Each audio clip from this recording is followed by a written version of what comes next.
接下来钩12圈，是先给它钩织5针的短针，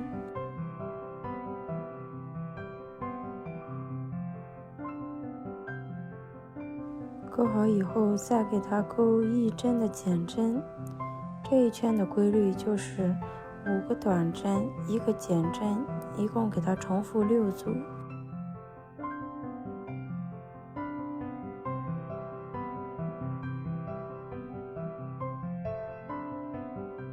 接着钩织第13圈，是先给它钩织2个短针，钩1针的减针，再接着钩2针的短针。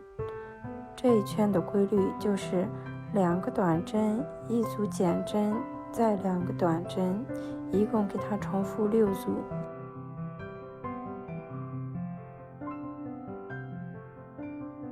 来钩织第14圈，14圈的规律是先给它钩织3针的短针，然后钩1针的减针。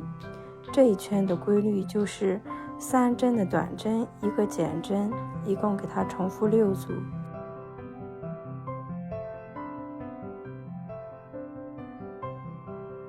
接下来钩织最后一圈，立3个辫子针，我们给它钩长长针，枝条靠近我们自己的这半根线给它钩织，在每一个这个针目里面都给它钩织3针的长长针。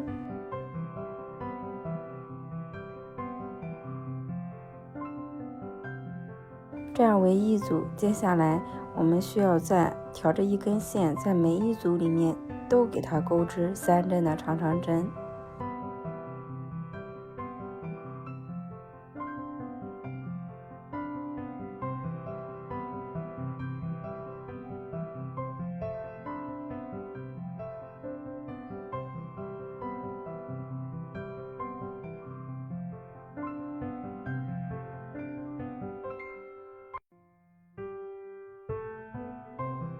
好以后，跟第一针进行引拔，直接给它断线就可以。